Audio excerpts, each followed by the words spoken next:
well as cspan.org. So the House is coming back into session now. We're going to show you that, and we will be, in about a half an hour or so, we will be live again on C-SPAN 2 to take your calls and your tweets. Here's the House of Representatives live.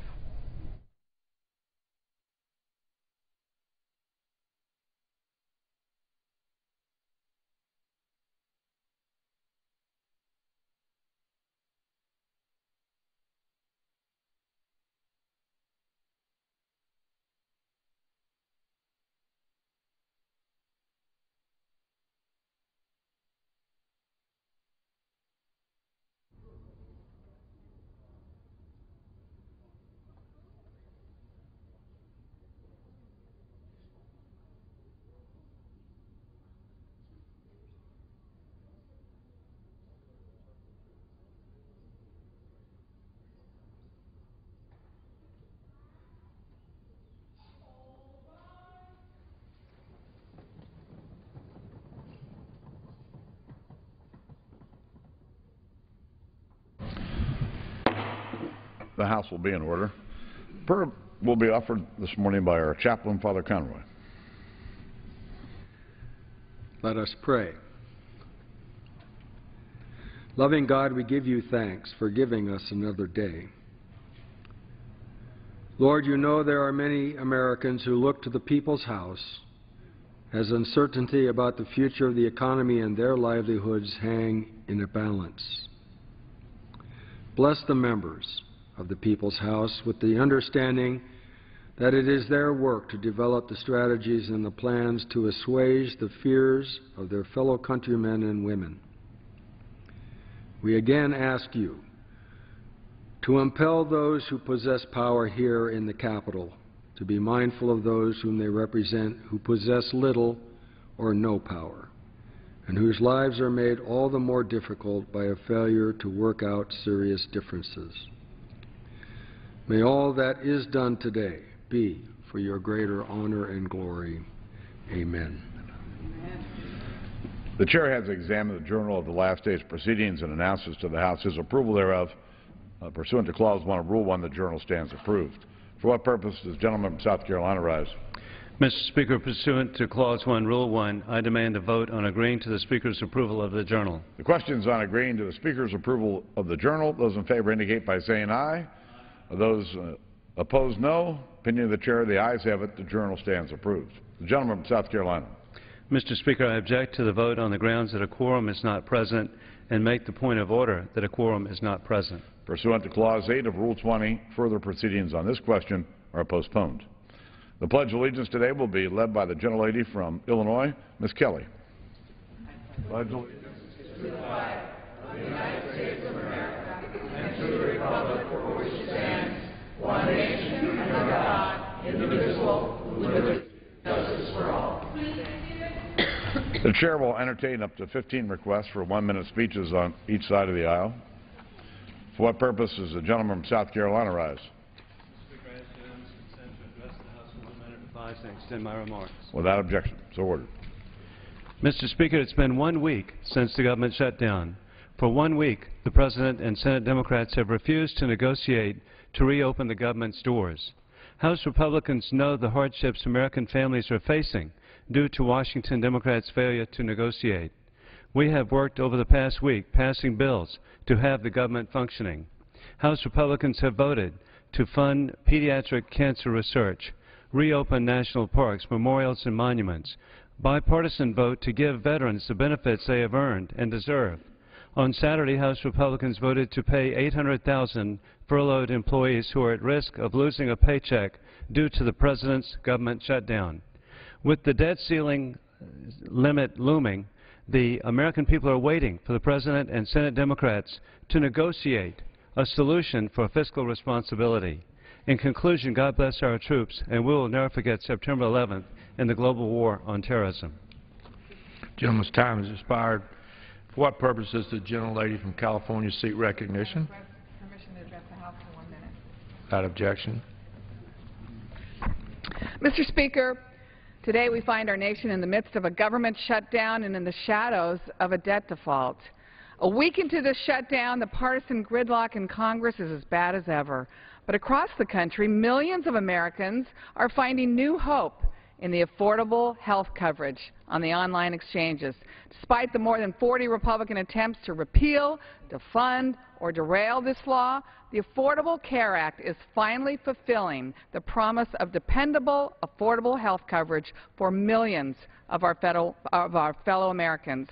On opening day, the exchanges were inundated with millions of users, Americans excited to learn more about their new coverage options. It was a little bumpy, as expected, but no fleeting web page glitches can distract us from the fact that for the first time, millions of uninsured Americans who have lived in dread that an illness or an accident could plunge them into financial ruin will finally have access to good coverage that they can afford.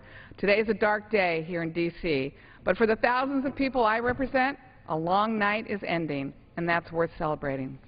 Gentlelady's time has expired. For what purpose does the gentleman from Texas seek recognition?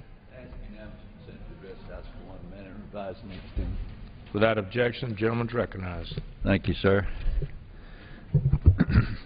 Mr. Speaker, I rise to recognize the 2013 Angels in Adoption, Jesse and J.C.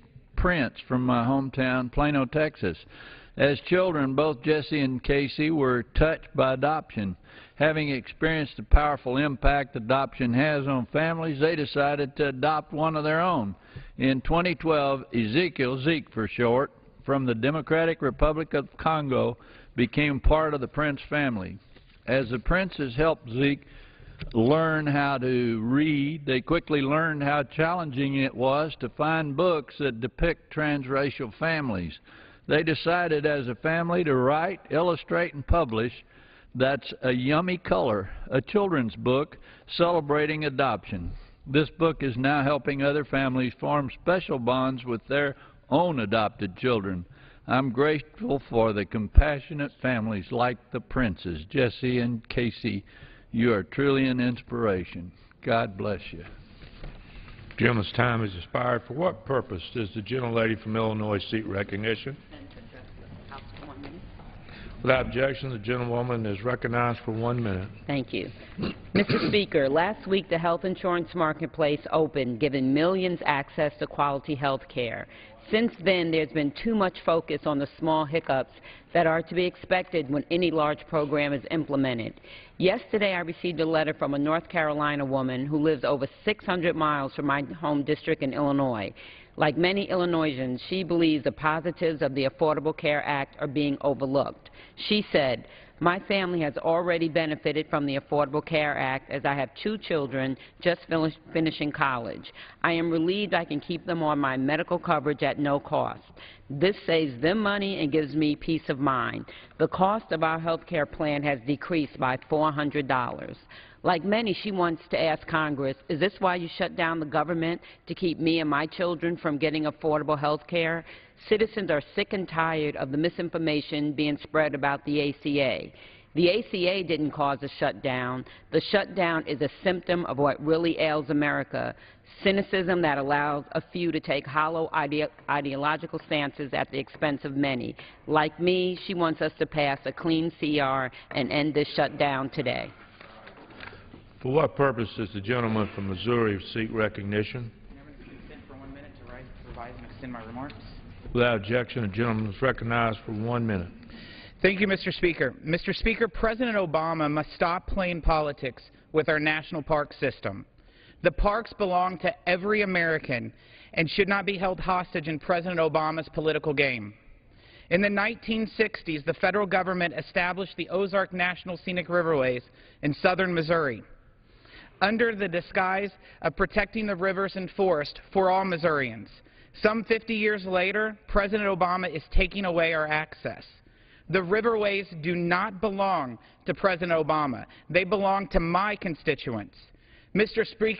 Speaker, President Obama is working to make his shutdown as painful as possible. The President has barricaded parks and monuments across the country, including the open-air World War II Memorial in Washington. It cost more money to barricade the monuments than it would to leave them open. The national parks do not belong to President Obama. The parks belong to every American. It's time for President Obama to open our national parks. It's time for President Obama to stop playing politics with our parks. Gentleman's time has expired. For what purpose does the gentleman from Michigan seek recognition? Mr. Speaker, I seek unanimous consent to address the House for 1 minute. Without objection, the gentleman is recognized for 1 minute. Mr. Speaker, this government shutdown has clearly demonstrated our democracy is not working the way it was designed. Unfortunately, this is largely due to the oversized influence and obscene amount of money in politics which continues to fuel our distorted political process, and it could get worse. Today, the Supreme Court is hearing arguments in the McCutcheon case, the second coming of Citizens United. This case could open the door to even more money flooding our political process. Money in politics has paralyzed Washington and has paralyzed my Republican colleagues' will to compromise. They'd be more apt to compromise if they weren't absolutely petrified of the Koch brothers spending millions of dollars to unseat them. We cannot afford to have a system of government fueled by money that rewards confrontation and condemns compromise. If we don't fix this underlying problem, money in politics will continue to lurch from crisis to crisis where the American people ultimately lose. Mr. Speaker, I yield back. The gentleman's time has expired. For what purpose does the gentleman from Indiana seek recognition? Mr. Speaker, I ask for unanimous consent to address the House for 1 minute to revise and extend my remarks. Without objection, the gentleman is recognized for 1 minute. Mr. Speaker, back home, Hoosiers know that we only solve problems by sitting down and talking. Unfortunately, President Obama and Senate Majority Leader Harry Reid refused to join Republicans in the constructive, respectful dialogue that Washington desperately needs. 8 days ago, Senate Democrats shut down the government by refusing 4 separate House-passed bills to fund the government.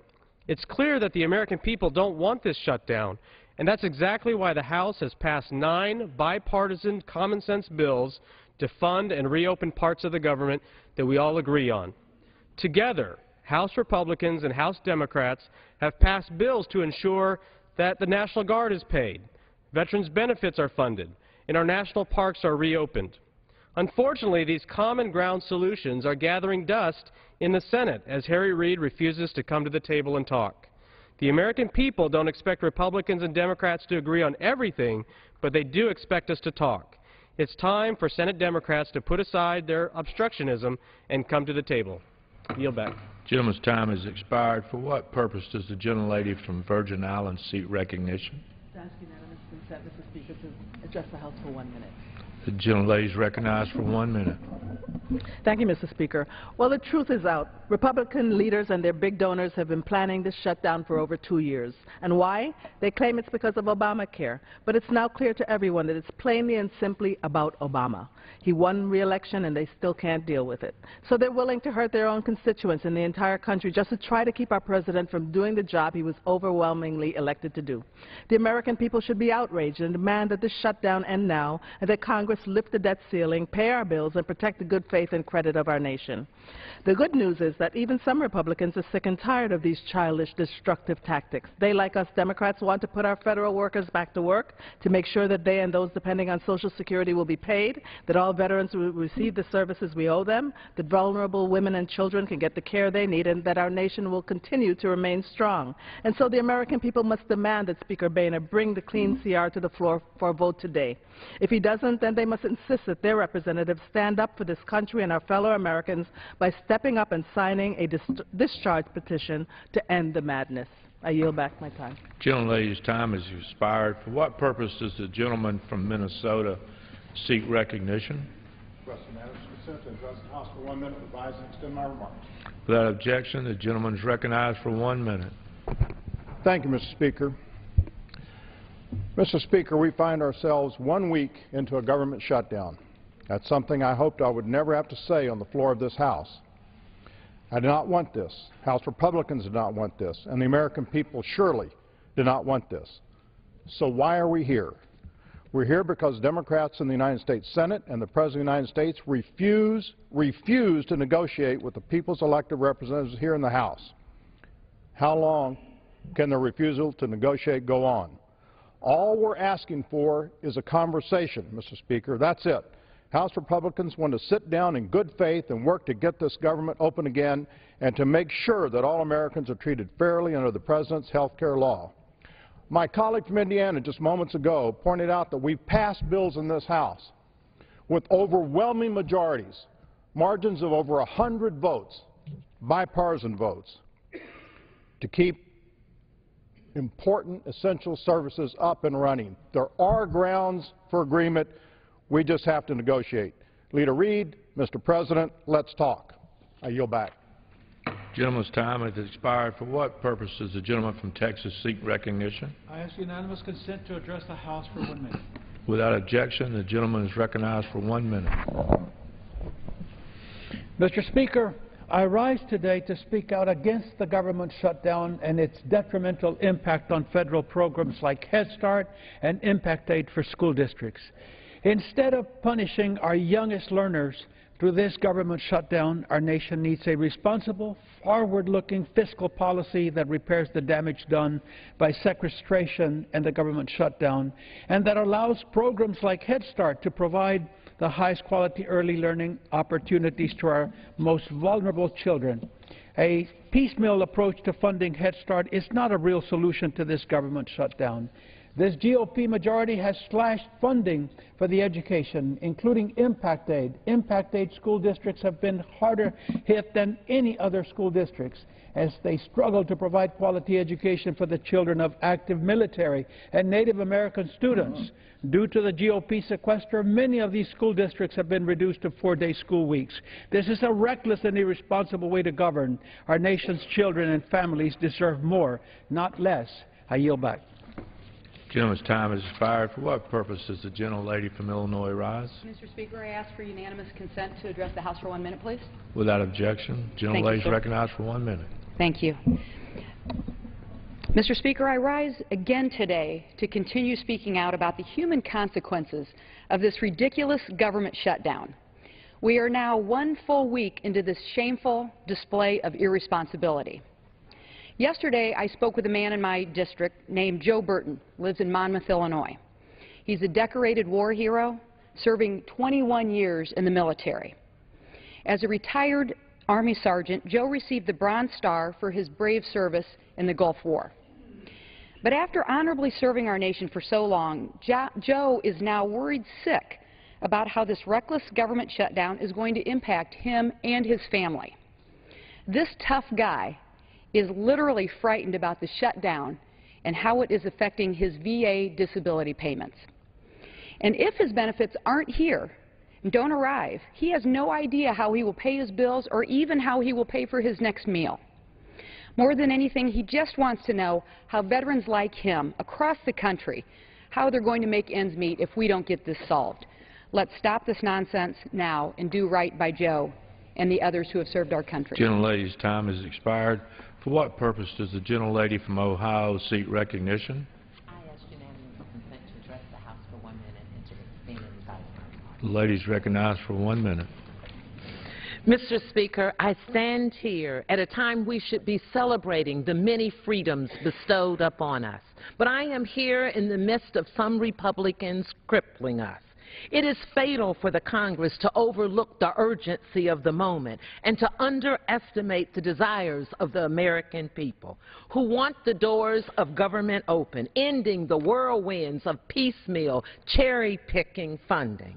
Paraphrasing Martin Luther King, when the architects of our republic wrote the magnificent words of the Constitution and the Declaration of Independence, they were signing a promissory note to which every American was to fall heir. But instead, citizens are sitting at home waiting for Congress to open the doors of government because bills are due, mortgage payments, rent, car loans, services are needed. So I request Republican leadership to end this debate because the American people are asking Congress to let them get back to work so they can cash their check. Mr. Speaker, this is no way to run the government. I yield back. Gentlelady yields back. For what purpose does the gentlelady from Texas seek recognition? Consent to address the House for 1 minute.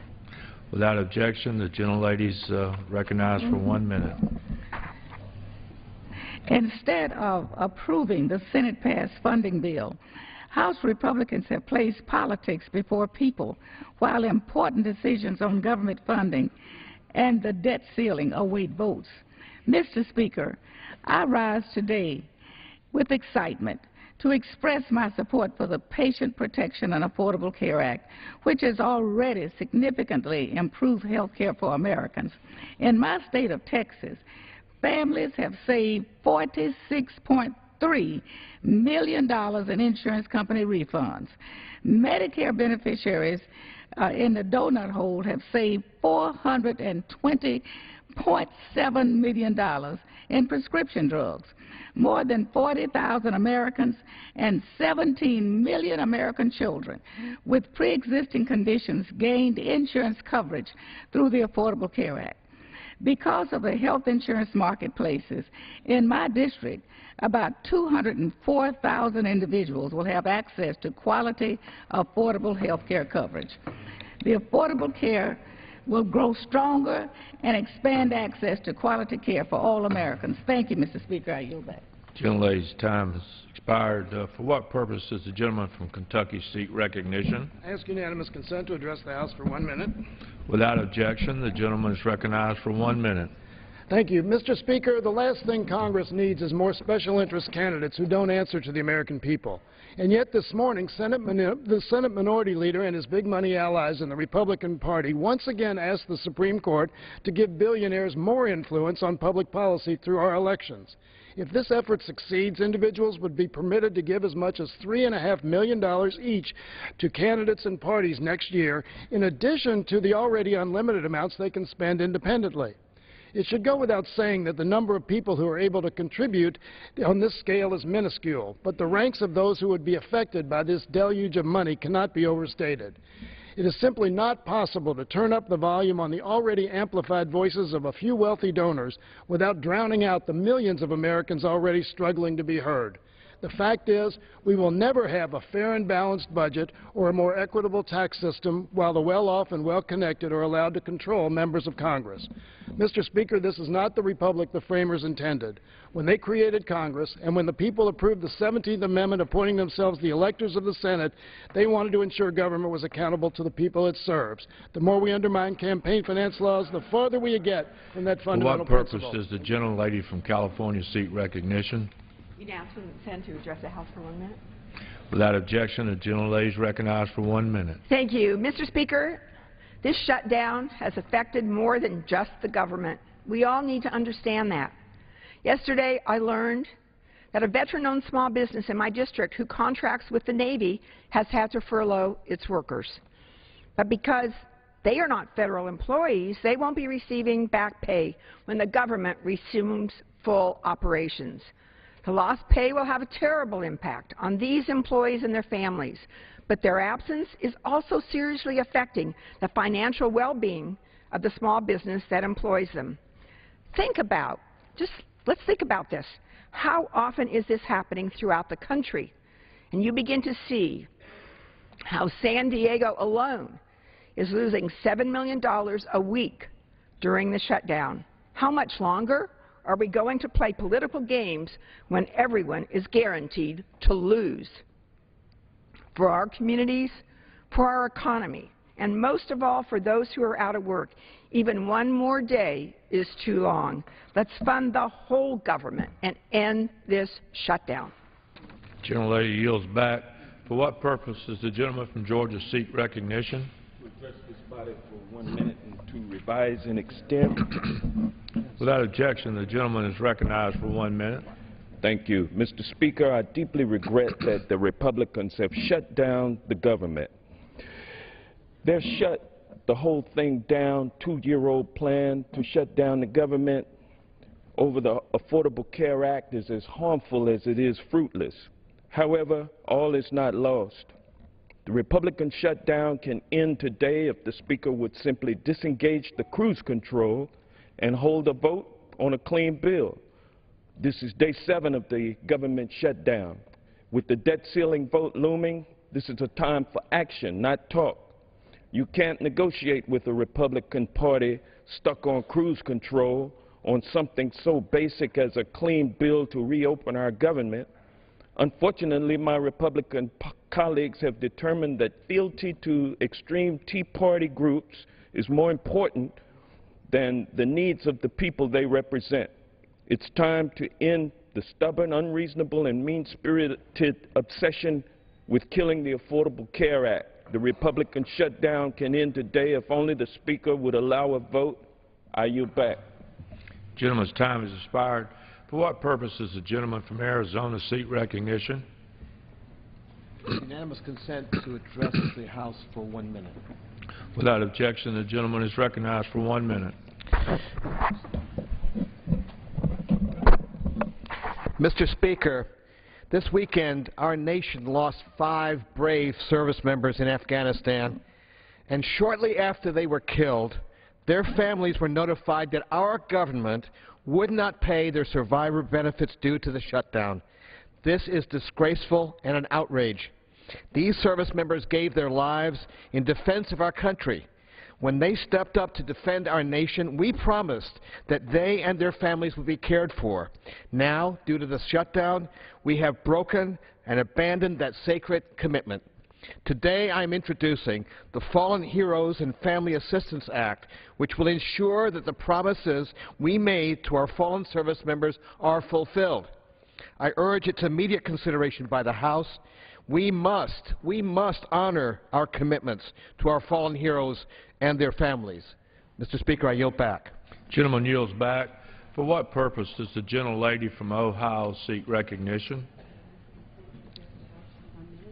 Without objection, the gentlelady is recognized for 1 minute. Thank you. Mr. Speaker, this Republican shutdown and their threats not to pay America's bills are not only reckless, but they're playing with economic fire.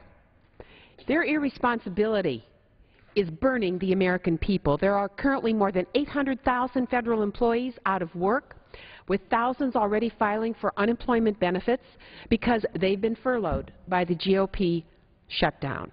These are working men and women who have to pay the bills, their mortgages, their car loans, and the Republican shutdown is harming the whole economy. The Dow Jones Industrial Average went down another 136 points yesterday and is down nearly 200 points during the course of this Republican shutdown. It is currently at its lowest levels in a month. Global markets continue to slide due to the uncertainty that the Republican shutdown has caused. According to news reports, it has already cost us over $2 billion because of the shutdown, and it is hurting U.S. trade, because inspections of imports and applications for exports can't be cleared by agencies like the EPA due to the fact that the staff in charge has been furloughed. Mr. Speaker, it's well over time to bring up a clean, continuing resolution for a vote. End this needless Republican shutdown that is not only hurting the American people, but the entire economy. I yield back my remaining time.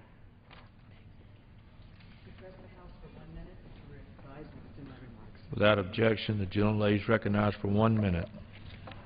Mr. Speaker, the economic disruption caused by the Republican orchestrated shutdown continues to mount.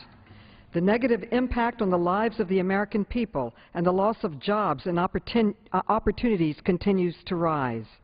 As one example, in my home district of New York, the shutdown is hitting some small business owners really hard because it brought to an absolute halt any work of the Small Business Administration. On average, the Small Business Administration approves over 9 million loans in my district alone for small businesses each month. But because of this shutdown, zero is being approved in small business loans, real estate, or equipment loans, and this has a terrible ripple effect on our economy. It was bad enough that the majority would not bring a single meaningful jobs bill or infrastructure or transportation bill to the floor for a vote to create jobs. But now this reckless, long-planned action to bring the work of the government to a halt, it is actively killing jobs, killing opportunity, killing hope. Let's bring a budget, a clean budget for a vote today His time and has put people expired. over politics. For what purpose does the gentlelady from Hawaii seek recognition? Speaker, I request unanimous consent to address the House for 1 minute. Gentlelady is recognized for 1 minute.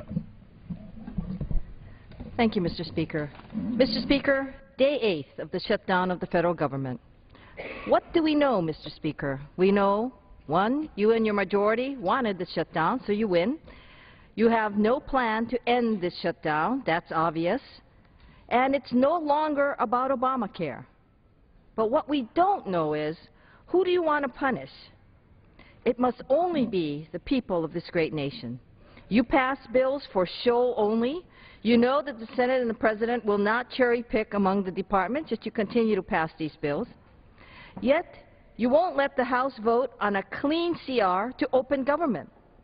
Mr. Speaker, you tell us when you've made the people of this country suffer enough. You tell us when you're satisfied with the level of anxiety and pain that you have caused. At that time, maybe you'll let us vote the clean CR and let the people see where we all stand. I yield back. Gentlelady's time has expired. Members will remember to address their comments to the chair.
For what purpose does the gentleman from Kentucky seek recognition? Mr. Speaker, pursuant to House Resolution 371, I call up the Joint Resolution H.J.Res 84, a joint resolution making continuing appropriations for the Head Start program for fiscal year 2014 and for other purposes, and ask for its immediate consideration. The clerk will report the title of the joint resolution. House Joint Resolution 84, joint resolution making continuing appropriations for Head Start for fiscal year 2014 and for other purposes. Pursuant to House Resolution 371, the joint resolution is considered read. The joint resolution shall be debatable for 40 minutes, equally divided and controlled by the chair and ranking minority member of the Committee of Appropriations. The gentleman from Kentucky, Mr. Rogers, and the gentlewoman from New York, Ms. Lowy, each will control 20 minutes. The chair recognizes the gentleman from Kentucky. Mr. Speaker, I ask unanimous consent that all members may have 5 legislative days in which to revise and extend their remarks and include extraneous material on H.J.Res 84, and that I may include tabular material on the same. Action. Mr. Speaker, I yield myself such time as I may consume. And I rise today to present H.J.Res 84, the Head Start for Low-Income Children Act. This bill provides federal funding at the current post-sequester rate for the Head Start program, which millions of children across the country rely on to fulfill their educational and health needs. As we work our way out of this government shutdown mess, we shouldn't let some of our most vulnerable citizens, low-income children with no recourse, suffer.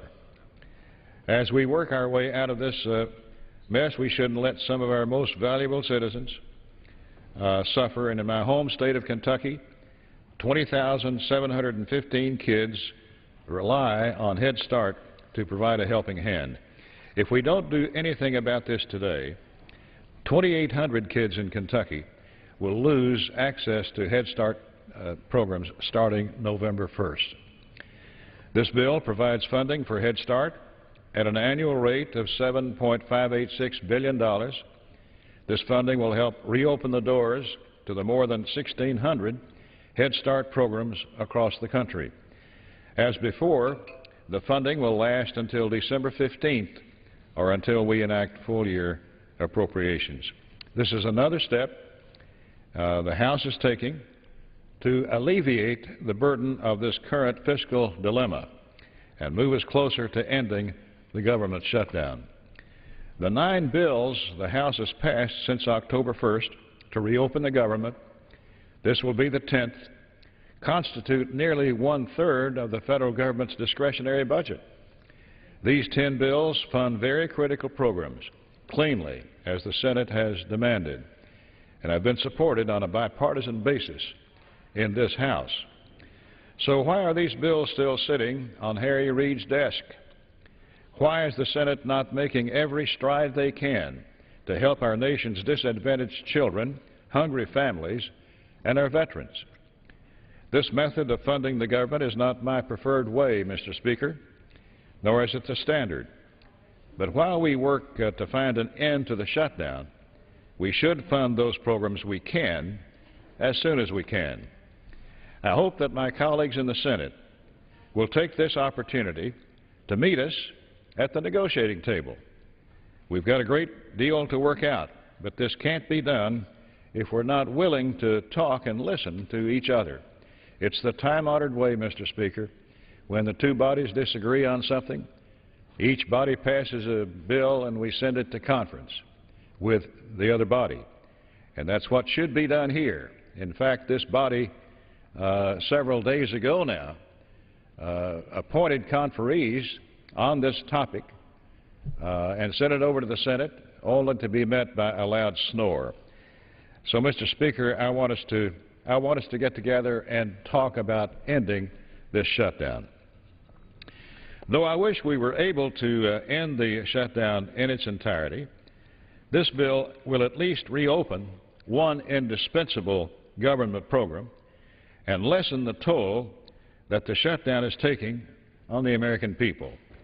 This Congress is facing a great deal of difficult choices in the near future, but taking care of our children should be a top priority. I urge my colleagues to support the bill. I reserve the balance of my time. Gentleman reserves. The gentlelady from New York. Mr. Speaker, I rise in opposition to the reckless Republican shutdown. I yield myself such time as I may consume. Gentlelady is recognized. I wish my Republican colleagues had shown the same level of concern for Head Start earlier in the year when the majority proposed to slash the labor HHS spending bill by 22%. The majority did not have the courage of their convictions to stand behind their cuts and even release a copy of their bill. Today's bill does nothing to help families afford child care or to invest in other pre-K services that are so important for children's development. Even if House Republicans' piecemeal bills were enacted, at the rate they're going, it will take until after Christmas before the government is fully up and running. The Republican plan is completely irresponsible. We could end the shutdown today if the Speaker allowed a vote. Democrats have negotiated, and we didn't just meet in the middle. We agreed to the Republican spending level in the stopgap bill, but Republicans insist on repealing the Affordable Care Act, including allowing insurance companies to deny care to children. Vote no on this bill. Demand a House vote to immediately end the reckless Republican shutdown, and I reserve the balance of my time. Gentlelady reserves. The gentleman from Kentucky. Mr. Speaker, I yield 2 minutes to the gentlelady from Michigan, who is the chair of the House Administration Committee. Gentlelady's recognized for 2 minutes. I certainly thank the chairman for yielding the time. And Mr. Speaker, I rise today because I strongly support the Head Start program, and I am so hopeful that the House will pass this bill today, and certainly that the United States Senate will take it up as well. Head Start is a program that helps American children get the extra help that they need at an early age. And I'll tell you, you can talk to any mother or grandmother. You don't need some scientific study to tell you that this program and early intervention is absolutely critical to making sure that every child can optimize their individual potential and to achieve their own opportunities. And during this shutdown, Mr. Speaker, we have heard a lot about Obamacare. But this bill has nothing to do with Obamacare, absolutely zero to do with Obamacare. This bill is about America's children, about Head Start. There are no strings attached. It just funds Head Start. Now, I know that many of our colleagues on the other side of the aisle say that they can't support any funding bill unless they get exactly what they want, which is an entire continuing resolution to finance the entire government. They want exactly what they want, otherwise they can't do this kind of a thing. And yet, it is interesting to note that they then call Republicans absolutists. Fortunately, Mr. Speaker, many others on the other side of the aisle will support this funding bill for Head Start, as they have supported these other funding bills that we have been passing since the beginning of this shutdown in a bipartisan way. And President Obama and the Senate Majority Leader keep saying that they will not negotiate. But I sincerely hope, Mr. Speaker, that they will negotiate and that we can go to a conference committee, that we can work out our differences, that we can stop this shutdown. Because to just keep saying, as the President keeps saying and the Senate Majority Leader keeps saying that they will not negotiate on funding the government and they will not negotiate on raising the debt ceiling, I do not believe, Mr. Speaker, that that is the proper way forward. And certainly on issues like Americans' children, we can put politics aside. I yield back. Gentlelady yields back. The gentleman from Kentucky reserves. The gentlelady from New York. Before I yield to my next speaker, I'd like to make it clear. We negotiated a spending bill. We took the Republican number.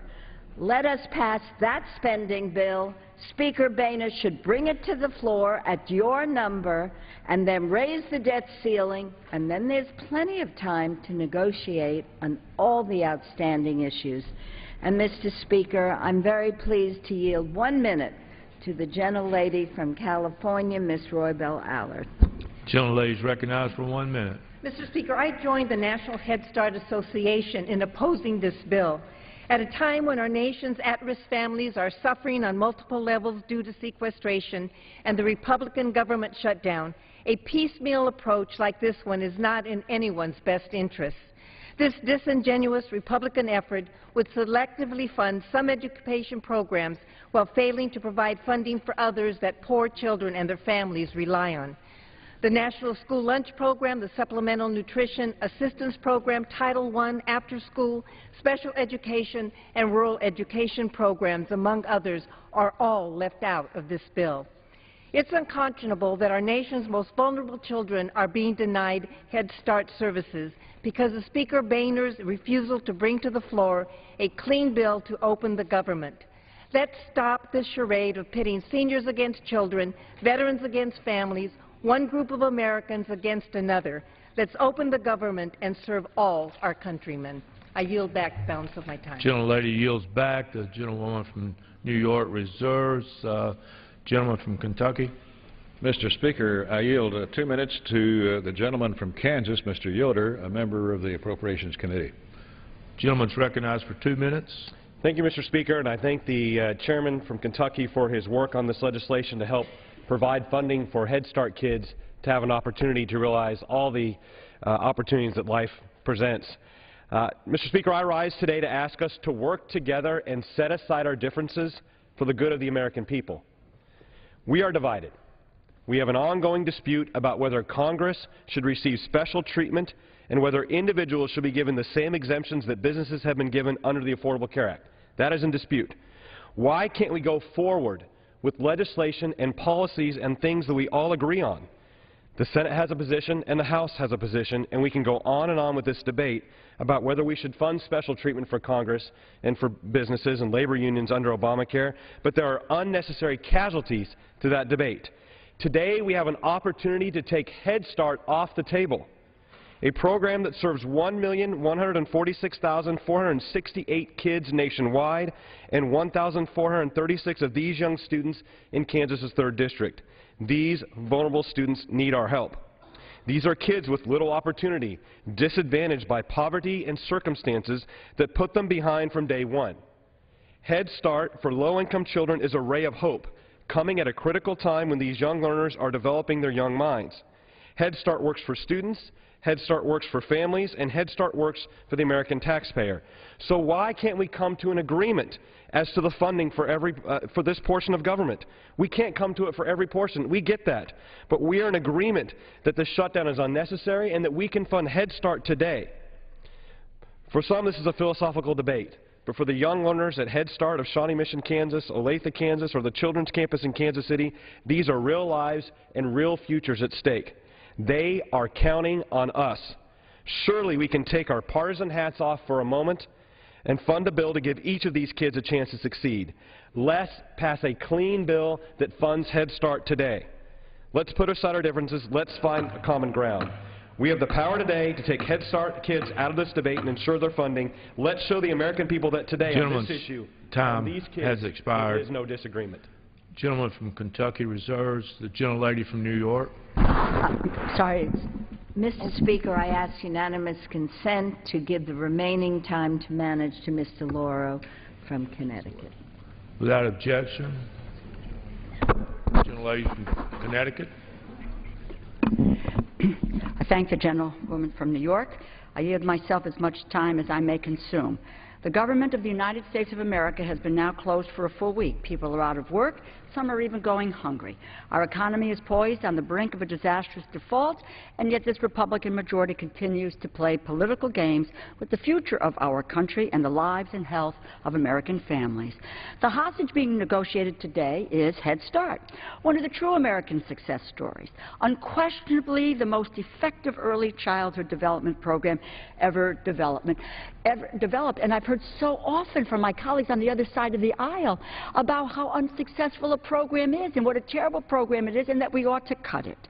For almost 50 years now, Head Start has provided comprehensive child development, literacy, family service to nearly 30 million preschoolers from low-income and working families. It now serves nearly 1 million children every year. It's an example of how dedicated teachers, with the help of a smart federal investment, can enrich the lives of our citizens, the cornerstone of our efforts to close the achievement gap, combat poverty, provide all kids with the opportunities to thrive. It is another important federal program that Republicans are claiming to support today in full defiance of their previous voting record. It is as if the majority expects that we have all forgotten the positions they have been promoting for years up to this point. We have not forgotten. I am the ranking member of the subcommittee that oversees Head Start funding, and I have had to continually fight tooth and nail to see this program adequately funded and to protect it from the deep cuts put forward by the majority. 2011, the very first bill the Republican majority passed tried to cut Head Start by over $1 billion. 218,000 kids would have been cut from the rolls, 16,000 classrooms closed, 55,000 teachers, assistants, and staff would have lost their jobs. That was the majority's opening offer, and they didn't blink an eye. Parents, teachers, advocates stood up and said no to these cuts, and the majority had to back down. Instead now, what they're doing with the automatic cuts, the across-the-board cuts known as sequestration, which was never meant to become law, they're using that to do their work for them. And because of those cuts, this majority has voted to make permanent 57,000 students all across America have already lost access to Head Start. Even the children who are able to remain in Head Start can expect shortened school days, elimination of home visits, and teacher layoffs. In total, 78,000 children have lost access to this early learning since this House majority took office, and those sequester cuts will grow worse over time. This is a self-inflicted government shutdown. Head Start centers are being forced to close, and the longer the majority perpetuates this shutdown, the more kids are being denied an opportunity to learn. I'm happy to see my colleagues on the other side of the aisle embrace the importance of early childhood education. You know, President Obama has called for universal preschool, which would make a profound positive difference for children and their families across the country. But you know, this Republican majority turned its back on that proposal, walked away from it, didn't even consider it. Let's stop playing games with people's lives, their health, and our children's future. It is little wonder that, according to the latest polls, a full 70% of the country opposes this hostage-taking and want us to get back to work. I urge my colleagues to oppose the resolution, and I reserve the balance of my time. Gentlelady reserves. The gentleman from Kentucky. Mr. Speaker, I can't believe what I just heard. The gentlelady was describing the importance of the Head Start program in glowing terms, and yet she turns around and tells us she's going to vote against funding for the Head Start program. That's a puzzle to me, Mr. Speaker. And so I Will the gentleman yield? The gentleman controls the time. Gentleman yields back. How fortuitous. The gentlelady from Connecticut. Speaker, I yield 1 minute to the gentlelady from California, Ms. Lee, who is a member of the subcommittee. Gentlelady is recognized for 1 minute. Thank you very much. First of all, we all know that we're 8 days into this Tea Party Republican government shutdown, and with $2.4 billion in lost economic activity. This hostage-taking continues. The Tea Party Republicans continue to want to deny millions of Americans health care. That's why this shutdown continues, and the public knows this. Because of the devastating sequester, already more than now 57,000 students have lost their Head Start slots. At the same time, the Tea Party Republicans insisted on cutting food stamps by $40 billion for these same children. So you can't tell me that today they care about these kids when they fight to cut Head Start and every other program for young people in the Appropriations Committee. The National Head Start Association doesn't buy this very sinister approach, which will not reopen the government. They know that there are enough votes to open the government up if Speaker Boehner brings the Senate budget bill to the floor. Also, let me just say, many Democrats did not want the funding level of the Senate budget bill, but compromised just to get the government open. Let's shut down this shutdown. I reserve. Gentleman reserves. The gentlelady from Connecticut. I would just like to say to the chairman of the full committee, I just want to suggest that the National Head Start Association Head Start for Low-Income Children Act, I'm commenting on this sham of a bill before the House today, has said that they are opposed to this effort because they realize that it is a charade. I think it's important to note that. They are certainly committed and have been for years in terms of early learning education and education for our children. But they too understand what is happening here today. With that, Mr. Speaker, I yield 1 minute to the gentleman from California, Mr. Miller. Gentleman is recognized for 1 minute.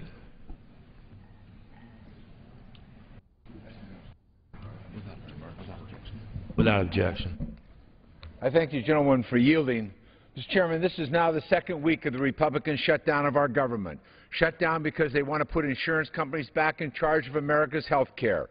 Republicans in the House think that they can get out of this horrible mess by partially opening one part of government or another. Today it's Head Start, a program I strongly support, and one that used to be supported on a bipartisan basis to provide education, health, and nutrition services to at-risk children. When Republicans voted to shut down the government, they closed the doors on thousands of these children and their families. After several bad news articles about the Republicans shutting down Head Start, they now want to partially reopen it. Keep in mind, restoring funding to Head Start only serves a small percentage of at-risk children who need preschool and who are eligible for it. It is not enough to restore one set of early learning services for at-risk children, but not fund the Child Care Development Block Grant, special education services, and temporary assistance for needy families, which provide early childhood services for children from low-income families as well. If the Republicans are serious about supporting early childhood education, we should vote on a clean Senate-passed budget to reopen the government. I yield the gentleman another 30 seconds. Thank the gentleman's recognized for another 30 seconds. To reopen the government so that services for these kids and their families can be fully restored. We should have that vote today. It's time to stop the Republican shutdown. I call on the Speaker to let us vote. Let us vote. Let us vote on a bill to open the whole government. As of today, enough Republicans have publicly stated that they're ready to join all of the Democrats to vote to open the government. The Republicans should allow the House to vote on the Senate bill, a bill that was negotiated by the Speaker of the House, Mr. Boehner, and the Leader of the Senate, Mr. Reid, but rejected by the Republican caucus. Gentleman's time has Bring expired. That bill to the floor. Let us The vote gentleman is and no let longer these children recognized. get The gentleman from Kentucky. I reserve. Gentleman from Kentucky reserves. The gentlelady from Connecticut. Just as a quote from the National Head Start Association, the proposed Head Start for Low-Income Children Act, while attempting to provide funding extension for Head Start, does not put forward a true solution to the government shutdown. And I would like then to yield 1 minute to the gentlelady from Wisconsin, Ms. Moore. The gentlelady is recognized for 1 minute. And thank you so much, Mr. Speaker. The definition of farce is a foolish show, mockery, a ridiculous sham. Now, Mr. Speaker, this Head Start funding bill and cry for providing a Head Start for our low-income children is indeed a false start at this 22% sequestration level. The politicians' mantra that education is the key does not pass the laugh test. where our babies are locked out and out of luck. No LIHEAP, immunizations, disability education assistance. This is a key to what? A key to a government careening toward default? A government that is defaulted on the future of our children. Let's shut down the shutdown. And I yield back the balance of my time. Gentlelady yields back. The gentleman from